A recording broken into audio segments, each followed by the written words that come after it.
Hey, Tracy, welcome to the Virtual CMO podcast. I'm so glad you could join us today. G'day, Eric. How's it going? It's going great. Honestly, it is. I'm very optimistic. We're in the month of May now. Good grief. When we're recording this in early May, it has been a crazy couple of months, but it really feels like the tide is turning. How about for you? Yeah, look, we're pretty blessed in Australia. It feels like we're kind of living normal lives, and there's a little bit of hesitation to talk so openly about how normal our lives are becoming again when, we read about what's going on in India, and still you guys have your own set of issues going on Sure. in South America and stuff. So there's that little bit of hesitation. But yeah, quite honestly, we're pretty much back to normal. Yeah, good. Although I read there was another small outbreak in Sydney again today. So as soon as we say that, we get the news that, so I who know it knows? just Crazy times, crazy times. It is crazy time, and it just never kind of disappears from the news cycle. But I No. think, I know both of us focus a lot of our energies on the, sort of small and mid-sized market, helping business owners. And I've really seen a change there. People finally seem to be looking forward where there may have been some hesitancy around marketing expenditures. People are looking and saying, let's get back on track. The economy is starting to really heat up and they want to be part of it, which I think is really excited. And that's why I'm so glad to have you on the show today, because we're going to get to talk a little bit about technology. And first of all, can you just give us a few, minutes on your background and how you came to this love of technology and small businesses? Yeah, sure. Look, you might want to make a cuppa. So I started with tech back in 1990. So mobile phones had launched in Australia a couple of years before. So everything was still very fresh.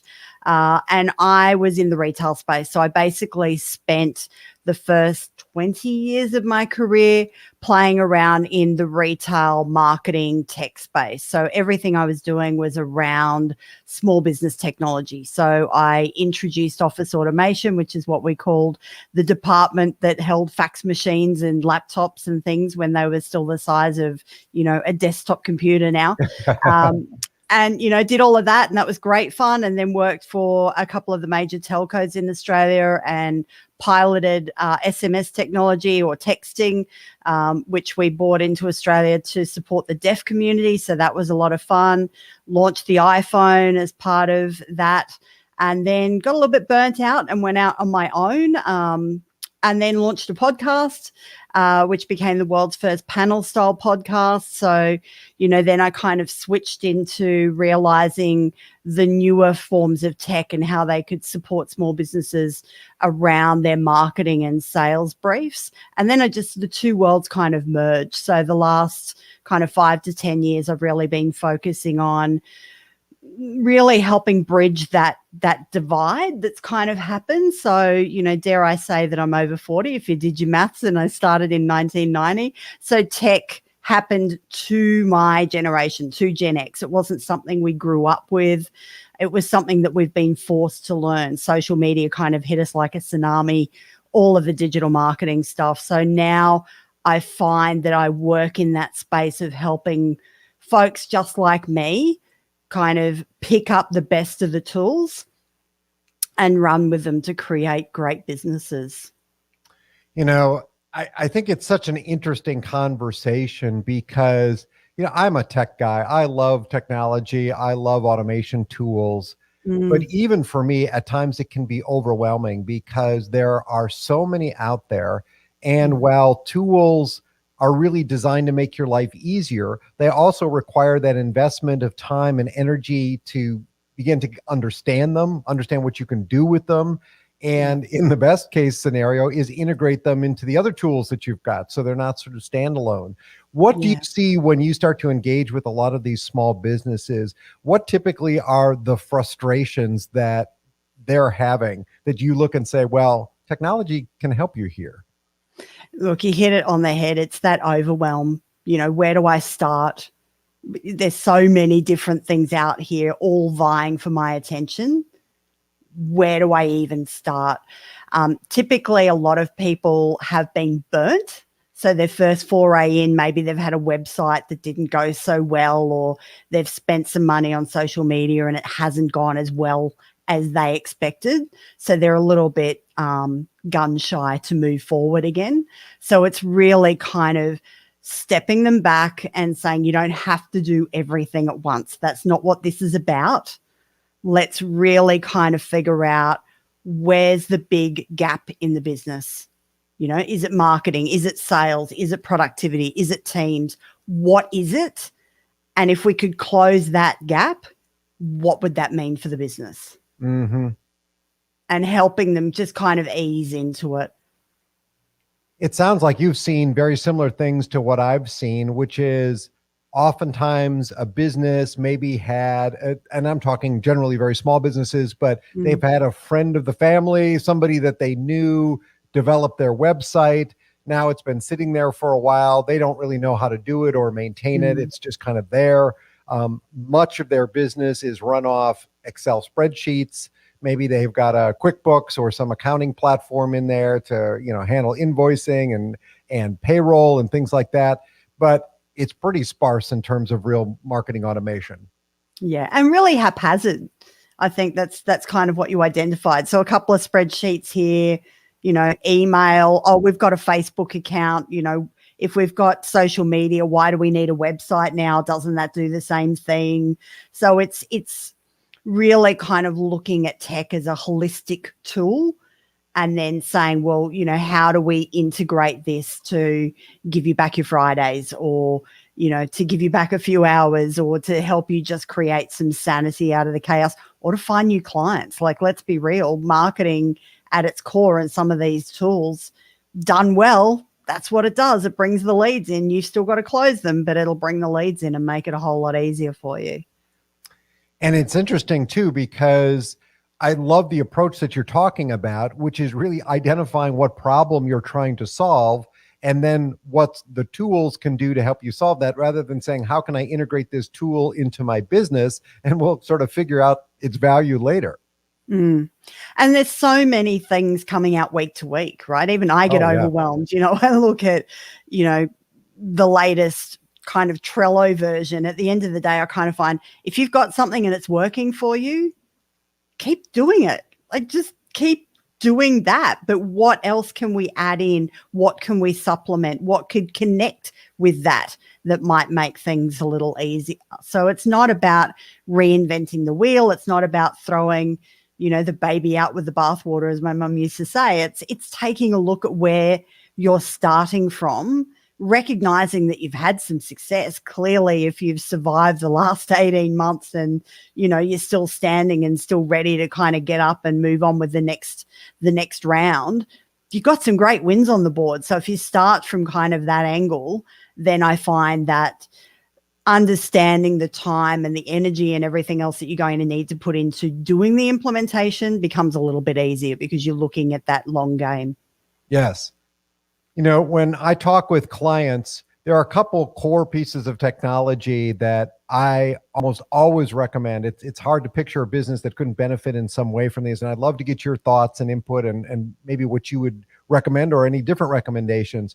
But number one is, your website is your digital home, right? And there are very few businesses, even if you don't sell on the web, that can't benefit from having a website, because your customers are going to search for you at some point, and you want to be able to control that message. So what do you advise people for that very basic thing of just creating your digital home on the web? Yeah, totally. Your website is the only piece of real estate you're going to own digitally. You don't put your business, don't put your livelihood in the hands of the social media giants. And more I'm seeing that. They go, oh, it's all right, I've got a Facebook page, it does really well. We got to get a lot of likes and engagements. Sure, I've had far too many clients that have had their Facebook page shut down or their Insta page shut down for one reason or another, and their business has gone overnight. Don't do that. Just don't do that. So the easiest way, look, WordPress, Wix, Square, pick something simple. You don't have to start with a 15, 20 page website. get a landing page up if it scares you that much. Get a one pager. This is who we are. This is how we help.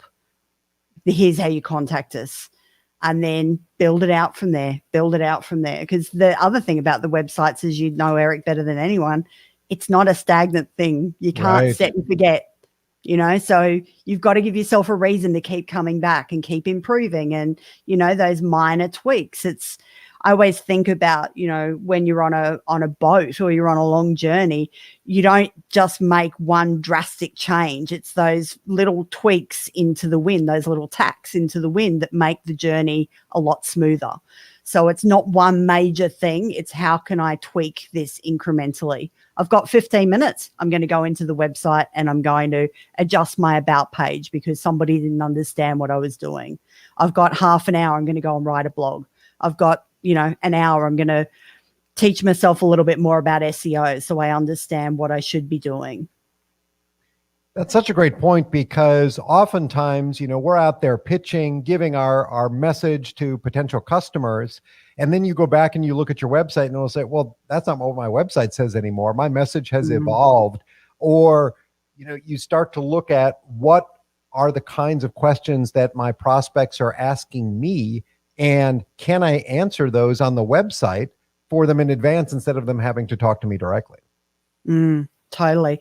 You know, I love businesses now that every time they're asked a question, they'll go away and create a video and throw the video about it on their website and on their YouTube channel. So the next time they get asked it, they go, you know what, Eric, that's a great question. I'm just going to shoot you a quick email that's going to answer all of that for you. So what's that do for the prospect? Takes them directly to the website. They're going to watch the video. Once they're there, hopefully then they'll be taken through to a blog or taken through to something else, and they self-select their way into your business by, you know, offering them that kind of gentle guidance to begin with. You know, this is great, because I think as we start to establish this idea of a digital home on the internet, it sort of naturally leads to subsequent pieces of the puzzle that you need to build out for your business. So I always say, make sure on your website that you give people very clear ways that they can get in touch with you, whether that's a phone number, whether that's a contact form, you know, worst cases, it's just an email link, but some way that you can make it very easy for customers to contact you. Because just like you want to own your own presence on the internet, you also want to own that customer list, right? You want to start to build a list of prospects. How do you advise people there? Yeah, absolutely. Look, I'm starting to think about, and I'm doing a website at the moment called A Website's Not Enough. So now for me, it's this thought about creating an online environment, you know, so it's, or as you said, all of those jigsaw pieces that fit together.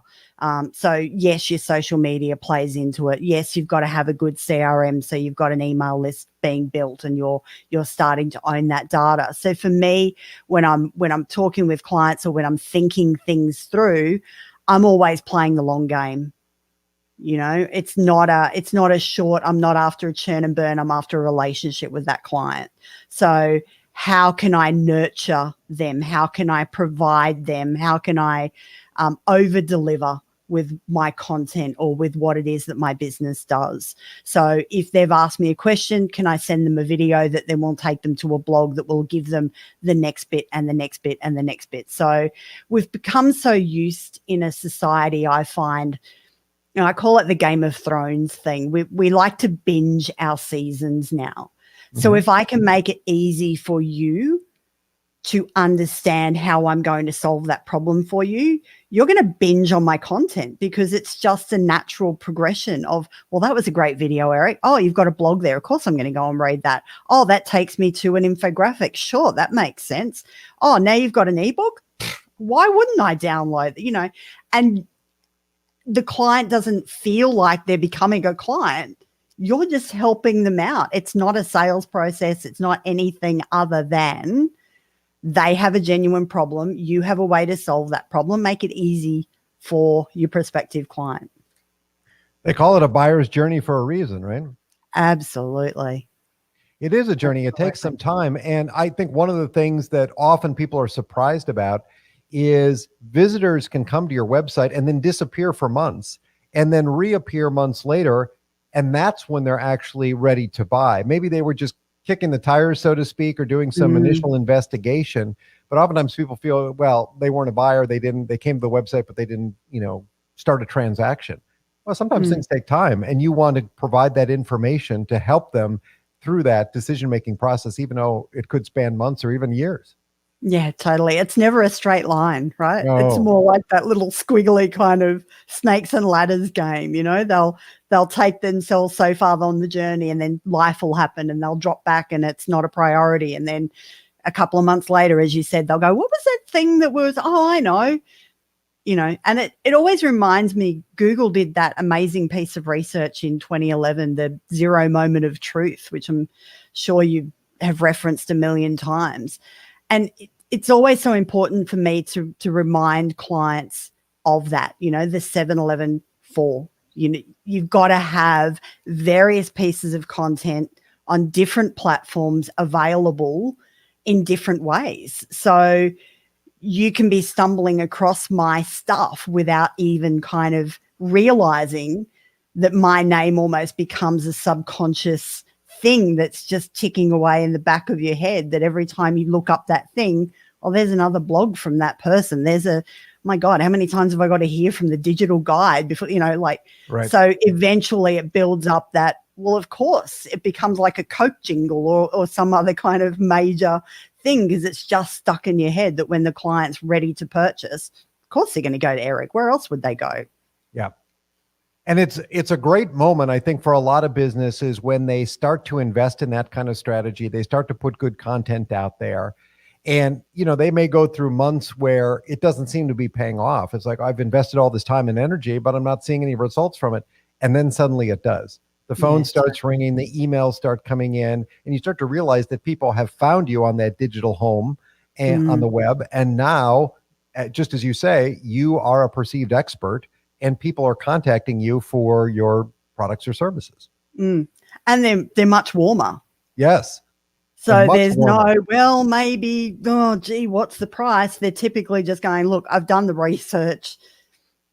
When can we start this thing? What's the process look like? Yes. And I love that you mentioned CRM as well. We love to talk CRM on this show. That's a lot of my background, and I'm a huge fan of HubSpot as a platform, as an example. Great Sing tool. it, Eric.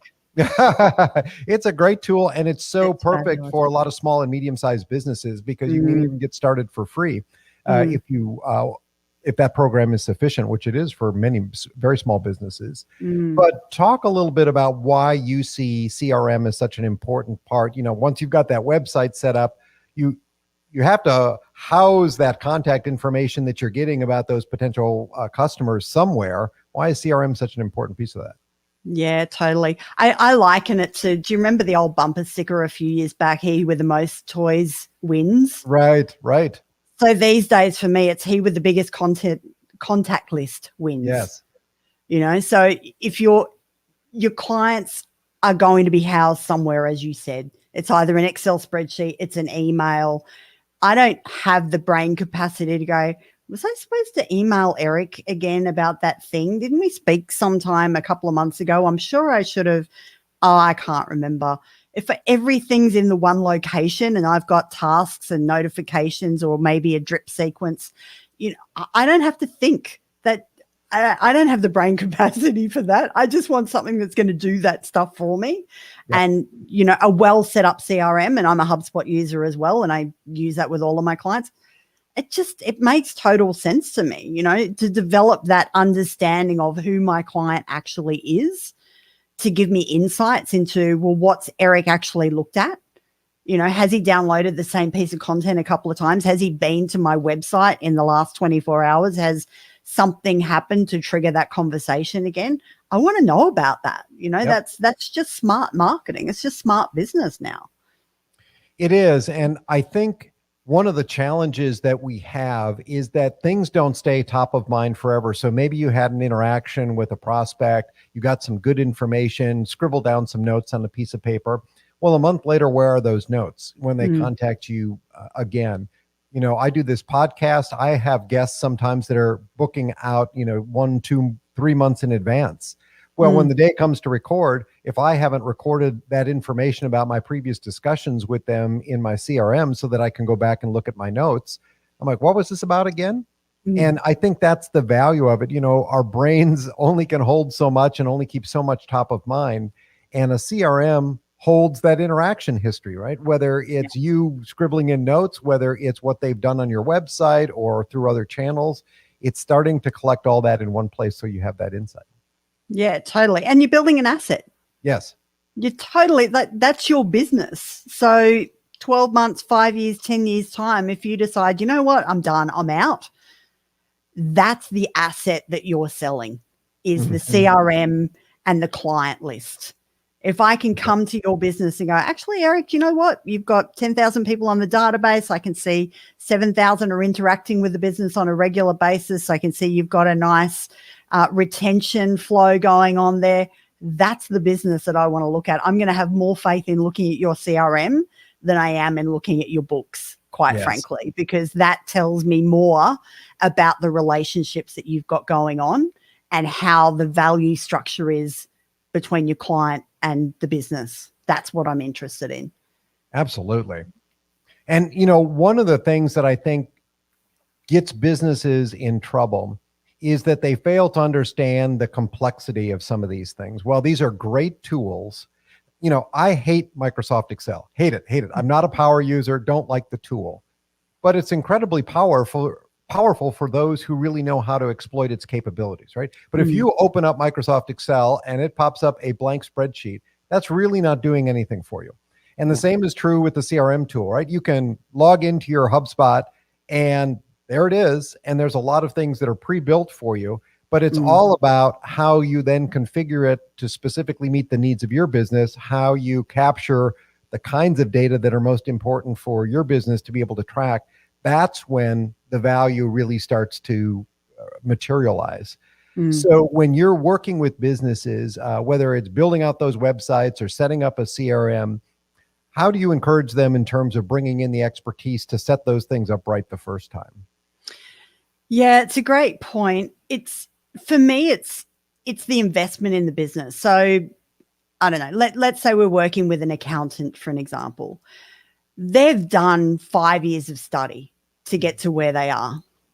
You know, they don't just open up a notepad and bring out the red pen one day and start circling numbers and go, oh, I can now give you tax advice and tell you how to best maximize their money. I don't want to work with that person. I want to work with the person who's invested in their career, who's invested time, energy, and money to get to the point where they can look me in the eye and go, yep, that's a solid tax write-off. No, you can't be doing that. You know, let's structure it this way. Next year, you're going to be looking at this, blah, blah, blah, blah, blah. The same is true of any piece of tech. If you're not prepared to invest the time and energy to set your business up for success in 3 months, 6 months, 5 years time, then don't even start. It is an investment. It is time, it's energy, it's money. And you need that person who gets the system and who gets your business, which is just as important for me. So I don't actually do any execution now. I don't set up systems for people. I don't do any of that because I found that there was a lot of faith lost with a lot of digital marketers and a lot of web builders. So now what I do is I use my 30 years to go, you know what, Eric, totally understand your business. These are the things you need to look at. Here's what you need to go away and do. And when you're ready, I'm going to introduce you to the person that is going to fit what you need to do. And then I'm going to coach you on how you need to speak geek to get the best out of that for your business. Because that's the other thing is a lot of digital marketers can't speak tradey. Right. So they're talking at this purpose and the plumber's coming in here and both of them are just getting frustrated because they're like, well, you don't understand me. And the plumber's going, I'm never going to use a thing like this. So there needs to be a bridge built between the expert in HubSpot and the plumber or the accountant or the whatever. That's what I've figured out kind of how to do over the years. And that's where I start to see real runs on the board happening because it's upskilling the tradie, the accountant, the whatever, that they're investing in their business. They're seeing the value there, but they're also learning a skill that when the next time they need to get a website built, or the next time they need to level up their HubSpot subscription and now they want automations, or now they want a service desk or something, they know how to talk to the supplier. They know what to ask for. They know what kind of lead times they should be looking at. They know the expectation because they've learnt to speak supplier. Yes. No, I love the way you describe that, because I feel that that's so much of what I do in my own role as well. It's sort of being a universal translator, translating the business needs into what the specialist consultants or freelancers or agencies can then put into place through, their execution skills. And I would also sort of just throw in that I've seen companies out there that offer too much of a cookie cutter service. I saw this specifically with physicians, that there are companies out there that go around to physicians' offices and say, hey, we can build you a very physician-focused website. And then I started going around the web and noticing all of these websites that looked almost exactly the same, had the same imagery, had the same text. Of course, they're selling SEO services, so they had a blog, and lo and behold, the blog was almost identical in terms of the articles written. That's not doing anything for anyone, and other than making this company wealthy. It's very important to be a little suspect when people offer something that's too cookie cutter as well. So true. My dad used to say, if it looks too good to be true, so I think there's still a bit of internal wisdom that a business owner needs to bring to something, that, if you're selling me something that is looking too good to be true, my little internal alarms are going off and going, hang on a minute, there's got to be something more to this. Yes. I'm sure you would have read or would have heard of Donald Miller and the book Building the Story Brand. So that's one of the first places I say to any client, before you even look at the tech, start there. If you can't communicate what it is you do in a way that your client is going to get, game over. Yes. Game over. So, to me, if I can communicate what I do, that immediately puts me out of the reach of those cookie cutter website developers or whatever, because you're going to come to me and try and pitch me we just build websites for physicians. That's great, but I don't pitch myself as just a physician. Yes. I know my clients. I know what they need. So thank you, but I prefer to go down the story route because I know what they're looking for. Yes. Well, and I think that brings up an interesting point as well, because there's often a temptation, especially when people are implementing automation tools, to sort of codify within their automation the way we've always done it, without really taking a look at the tools and say, well, these tools allow you to do things in different ways. Have you tried that? Have you experimented to see if there's a better way? I've heard so often from founders and CEOs, well, our customers like to buy this way.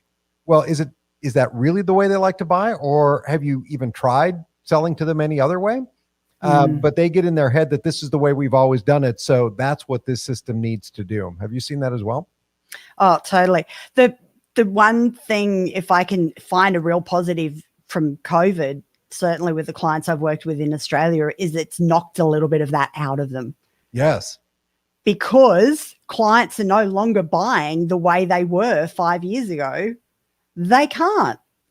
Clients are now buying online. The numbers of people purchasing online for the first time, certainly in Australia, went through the roof during March and April of last year. I'm sure the States saw the same. Absolutely. Where we're seeing a big influx of, Gen Xers and things suddenly going, oh my God, I can buy on Amazon. What is this thing? Right. But the flip of the coin, which was beautiful to watch, was that we were seeing consumers, certainly in Australia, and I hope the case is the same in the States, going, well, hang on a minute, if I can purchase from Amazon, John down the road does the same thing. I wonder if I can purchase from him. Mm-hmm. So then they were going to John's website. So they were retraining themselves that, okay, well, I can't go into the restaurant, but I can now jump on their website and order a takeaway or order a meal to be delivered now, where they hadn't considered that before. So it's forcing the business to go, well, actually our consumers are doing business differently now and we need to match them where they are, because it's not going to go back to the way it was.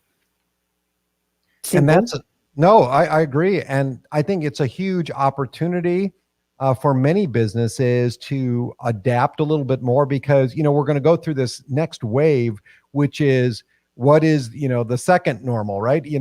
We've had this COVID normal, and now what is going to be the normal after that? It's not going to go all the way back to the way it was. There's going to be some hybrid.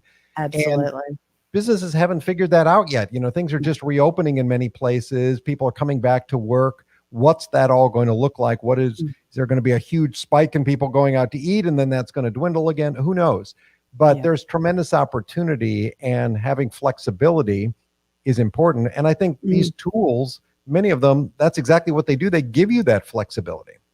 Absolutely. I think now is the perfect opportunity for any of your listeners or anyone that's watching, close that divide. If there's ever been a tension for you around, I don't really know about this tech stuff, or is it time to update the website, or should we go for an e-commerce, or, any of that kind of stuff, lean in. Now's the time to get really uncomfortable and learn what that looks like. Now's the opportunity for you to, fall forward and, fall quickly and pick it up and learn, because you're right. Like, we're seeing it in Australia now, because things are opening up, things are getting back. People are rushing back out and going back into stores and things like that. But there's this hybrid thing, that we're seeing, that people want connection. They want to go out and see people again, but they kind of become used to shopping online and doing this, this after hours kind of thing. So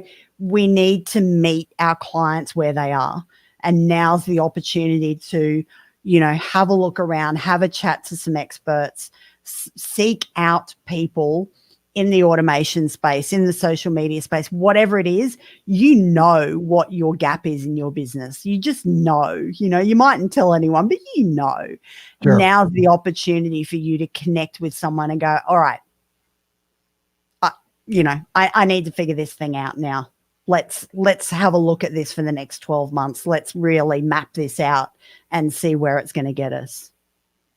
Yeah, I love the way you put that. And I think, there's some cost to bringing in experts, but in the long run, the cost of doing it right, getting the right tools in place is well worth that investment, because you can spend a lot of money on tools and a lot of money on the implementation of those tools, and they could affect your business in a very negative way too, if they're not implemented correctly. So expertise is worth paying for. Oh, totally. I mean, look, there's no doubt that you can do it yourself. No doubt. But have you got the 10 years? Have you got the, 40 hours a week for the next 10 years to be figuring it out? Yeah. Because that's how long it's taken the people that you're about to pay a few $1,000s to do it for you in a matter of a couple of weeks or a couple of months. You're paying for the hours and the years of blood, sweat, and tears they've put into their career, just like you've built up your business. Now's not the time to be nickel and diming these things.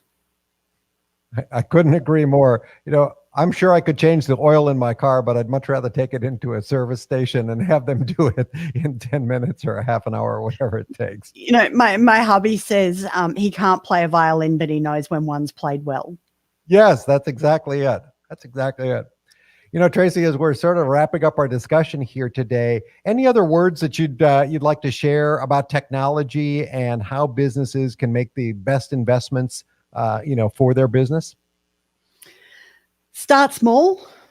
Find your one thing. Don't try and tackle everything at once. It's the quickest way to fall into overwhelm, and it's the quickest way to just go backwards and go, this whole thing was never going to work. So, sit down with a cuppa with your team and just have a heart to heart. What's working? What's not working? Where are you wasting time? Where are you chewing up your time? What are the clients saying to us right now? And figure out that one thing. What's that one thing that if we just put a little bit of time, money, energy, expertise into could make a big difference. It mightn't be in dollars, it mightn't be in clients, it might be in hours, it might be in productivities or efficiencies, but you'll know what that thing is. Then once you've identified that thing, start your research, then start to reach out to Eric, to people within the industry that have a good reputation, and just start having some conversations. What would it look like if? How can I? How long will it take? What's the expectations? And cut yourself some slack. Yeah. You've built your business over a period of time. You're not just going to switch HubSpot on and notice in a week's time that the phone's ringing off the hook. These things take time, particularly when you're building relationships. So, be realistic, give yourself till the end of the year perhaps, and kind of say, all right, well, it's May now. What's it going to look like in December? Because I guarantee you those 6 months are going to happen anyway. That's right. That's very true. I think that's great advice. Ask these tough questions, figure out what it is that you really need, and what the areas are where, if there was improvement in those areas, would really make a dramatic difference from your business. And then you can start to talk about the tools and what technology is needed, but the technology doesn't need to lead the discussion. No. Yeah. Human first. Yes. Human first, because at the end of the day, it's a cliche, but people buy from people. So we've got to keep the customer and our people at the center of the conversation. And if we're keeping them at the center, then the tools will supplement and complement the human connection. It's not the other way around. Yeah, that's a great way to put it. Tracy, this has been a great discussion as we kind of wrap up here today. I'd love it if you could just share a little bit with the audience about where they can find more about you and your podcast on the internet, and we'll also link that up in the show notes. Yeah, sure. Thank you. So my book is out, The End of Technophobia. So you can get that on Amazon. Jump on there and have a search for that. My website, thedigitalguide.com.au. I'm all over social media. So if you just Google thedigitalguide.com.au, you'll find me, YouTube, everywhere. My podcast is called Not Another Business Show, and it's in the middle of a relaunch. So stay tuned for that. It's a panel style show, a lot of fun. Eric, we're going to have a chat because I'd love to get you on there. But yeah, just Google the Digital Guide Australia and you'll find me. I'm pretty much everywhere. Hey, that's great. I'd love to come on the show as well. I love that idea of a panel show. I know it's a challenge sometimes just wrangling one guest, so I can imagine if you get a whole panel, that's an interesting challenge, but I know you've been at it for a while, so that's great. I've really appreciated your time today in this conversation. I think you've added a lot of value to the audience, and I'll make sure that we have those links in the show notes so that people can find the book, and excited to see the relaunch of this podcast. Awesome. Thanks, Eric. And thanks, everyone. Good luck and enjoy. Lean into the tech. Have some fun with it. That's great words of advice. Thank you very much, Tracy.